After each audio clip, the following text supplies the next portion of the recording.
7 years old can be a very critical age in a human's life. It's the year we graduate from first grade to second grade. It also may be the year when you first participate in a sport that will shape your future. But for me, it was the age when my parents decided they wanted to lead separate lives. I grew up like any average girl, attended a good preschool, participated in sports, and had good friends. My parents, as I recall, were always in a good mood with each other and shared the joy of raising their daughter together. I have few memories of the bad times my parents had argued. The worst memory I recall is lying in my bed one night when I was 7 years old and having my parents come into my room and my father saying, "Tanya, your mother and I are getting a divorce." My immediate reaction was a natural instinct for a young child, which was to blame myself.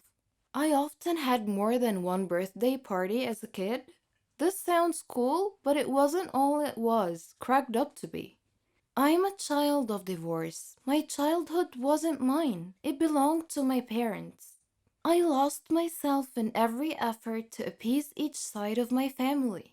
Shuffling alone between two separate lives meant that I was on the fringe of each family, never an insider. The people I loved most were never in the same room together, and many of them barely even knew each other existed. I missed out on events and celebrations because I would have to spend time with my other family. Children of divorce learn to cope with these struggles and instability by the age of 10. I no longer wanted to deal with it. I didn't want to live in two different homes with two different bedrooms, different clothes, different toys, different friends, and even different rules. I was a 10-year-old caught between a rock and a hard place. So one day I told my dad that I didn't want to visit anymore. It was a courageous and ignorant act, to be honest. We will never know if it was the right decision or not. But at the time, neither one of my parents possessed the emotional stability it would have taken to unearth a more positive solution. And so that was the way things went.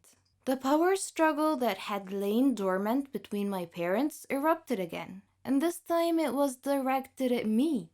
This time I was responsible for the discord. In one house, I was blamed. In the other, I was a victim.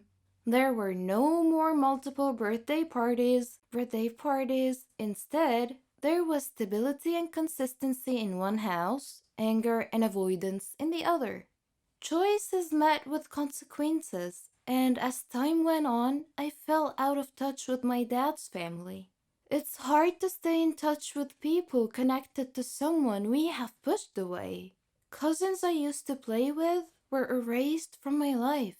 We never visited again. Was that because it's best to keep served ties cut? Or was it my punishment for being a horrible child? All I knew was silence and loss. When I was in my early teens, my mom remarried and I met new cousins. I learned new Christmas traditions and sat with new kids at the dinner table. Instead of being ushered from one family to the other, life settled down. Even though I heard from my dad only once or twice a year, life was fairly stable. But that changed again when my mom and stepdad split up during my first year of university. I tried to keep in touch with my family members every time I went home for the holidays. Again, I tried to please everyone while anxiety flooded my thoughts. Whom should I spend Christmas Eve with? Should I visit with this family or that one? Will they be offended if I don't make time to see them? Will they be offended if I don't bring presents? I would have loved to have everyone drop by and visit me, but that would not have gone very well at my mom's house. Instead, I diligently visited everybody on my own, carrying thoughtful little presents I bought on my student budget. I would make small talk and feel like an outsider. I was always the awkward guest, never the welcoming host. For 10 years after I graduated from university, I lived away from home. Not a single family member from any one of my four families, save for my mom, came to visit, called, or even let me know when they flew through town. Yet, every time I went home for Christmas, I scheduled visits, bought presents, and made time to see as many people as I could. I did this to make them feel good, not me. 2 years ago, I moved back home, and now I live less than a day's drive away from all four of my families, their new spouses, and young kids. We're all connected on Facebook, but my mom is still the only person who ever calls or visits. When I hear that a family member passed through town but didn't call, it saddens me. But I realize that they don't call because they don't really know me. To them, I was never a fixture. I was only ever around a few Christmases here and there, and although they were my family, I was never theirs. They don't know that they are just one of several people spread across four different families that I wasn't able to keep in touch with. Sometimes divorce spreads us too thin to make anything real, lasting family connections.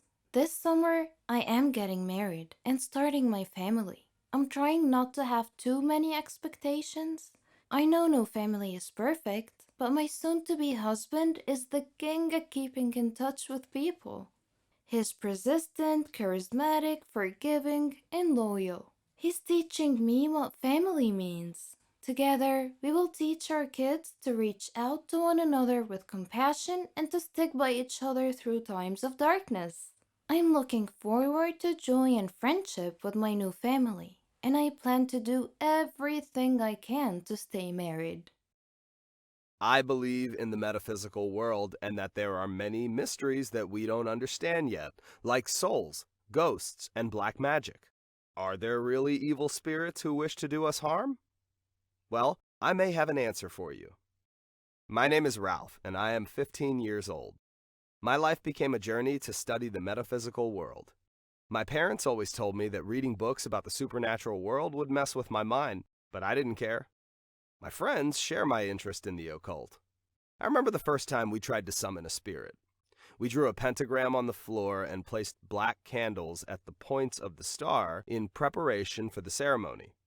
After the ceremony started, we waited for a spirit to appear, but all we summoned was a small rat. Even so, we were afraid of rats, so it was still a scary experience for us, but not in the way we expected. In our second experiment, we tried to summon the soul of a girl named Mary. Although it was a fun ritual, not much happened. The power went out and we reclosed a breaker and the lights came back on. Then, we heard the voice of a small girl crying and the voice of some woman saying, "No one can get into my forbidden area." We all screamed and ran away, but then we learned later that this was just the TV that we had heard. But that doesn't mean that supernatural events never happen. Don't forget that. In our third experiment, we tried to communicate with creatures from the planet Uranus by sneaking into a clinic that belonged to a friend's father and connecting an electrocardiograph machine to a girl's hands and feet. I thought she was going to die, but she recovered. Now, you may say that I'm experiencing hallucinations and that all our failed attempts could be explained away by normal phenomena. But what I am going to tell you may make you change your mind and your notions about the afterlife. On Independence Day, we were traveling up north to visit our aunt. Along the way, we stopped at a gas station next to a gypsy camp. The gypsies were gyrating in some kind of wild dance to the rhythm of tambourines, as if they were doing some macabre ritual of black magic and voodoo. At least that's what it looked like to me. I thought it was cool and imagined myself living the life of a carefree gypsy. Among them was a woman with tattoos all over her body. As we pulled into the gas station, she was staring at me intently, and I felt strange, as if her gaze had affected me in some way. After stopping at the gas station, Dad and I got out of the car, and I was surprised when the tattooed gypsy woman approached me and presented me with a cute black cat in a small metal cage. I knew that superstitious people feared black cats and believed them to be omens of bad luck, but personally, I disagreed with them. Cats are cats, regardless of the color of their fur. I thought she was trying to sell it to me and asked her how much it cost. She told me that it was a present given to me for free. I thanked her and she turned and left. Dad finished filling up the car's gas tank and we drove away. My parents were surprised when they saw that I had magically gained a black cat in a cage, so I explained what had happened with the gypsy woman. Dad didn't like the cat's black color. He said it looked so dour and gloomy. Just as Dad said that, the cat turned its head towards Dad and hissed at him, as if he took offense at the comment about his fur. When we got home, I opened the cage and let the cat out. It walked around the flat and seemed to be looking for something. Mice, probably. I made it a cozy bed from a blanket and gave it some food. We played together for a bit. Though I had thought it cute before, its movements and features started to strike me as predatory or hostile in some way. I couldn't quite put my finger on it, but I shrugged it off, thinking that we'll get used to each other in a few days. Later, I began noticing that it had a quirky knack for disappearing and reappearing, as if by magic. At times, I would hear the cat meow as if it were glaring at something. But when I would try to see what it was looking at, there was nothing there. One evening, after visiting a friend, I went home and wanted to get some sleep. Normally, the cat would sleep beside me, but on this particular day, I couldn't find it anywhere. Suddenly, the power and lights went out, and all I could see was darkness. I heard something moving along the wall. I scrabbled around and found a flashlight and shined around. There was the cat. Its reflective eyes shined white, and its canine teeth loomed large like tiger fangs. Big and conspicuous, and ready to bite into something juicy. It was glaring at me as if I were that juicy something, but I yelled at it, and it retreated. My parents had come to see what was going on, so I pointed at Sparky. I had named the cat Sparky, and told them that Sparky seemed like he wanted to attack me. But they paid me no heed. Later that night, I was trying to go to sleep when I suddenly noticed that Sparky was lying right next to me. I broke out in a cold sweat. When I told my parents about Sparky's magical appearance at my bedside, they told me that I was just sleep deprived and that I would feel better after getting some sleep. I finally got to sleep and dreamed that I was in a dark house shining a flashlight around and that Sparky was getting ready to attack me again. I woke up with a start and found Sparky sleeping next to me. I told Mom about my nightmare, but she brushed it off as a bad dream or indigestion from dinner. Then one day, my parents had to visit one of our relatives, and so left me home alone with Sparky. I was really nervous. I tried to find Sparky, intending to return it to that darn gypsy woman, but it pulled its disappearing act again and couldn't be found. That night, my parents were outside when the lights went out again. Again, I heard a sound. Shined the light, saw Sparky with the white eyes and large fangs glaring at me as if ready to pounce on me and attack. Deja vu. I must have fainted because later I woke up to find my parents standing beside me, shaking me to wake me up. They looked worried. I told them about Sparky in the dark, ready to attack again. I asked where Sparky was, but they didn't know. We searched for it everywhere, but couldn't find it. After that day, I began feeling better. Had I been dreaming? Had I been hallucinating? Was it just my imagination? Was Mom right about my books on the supernatural messing with my mind? Sitting, I sighed and dropped my hand to my side. It fell upon something warm and fuzzy. Sparky was there.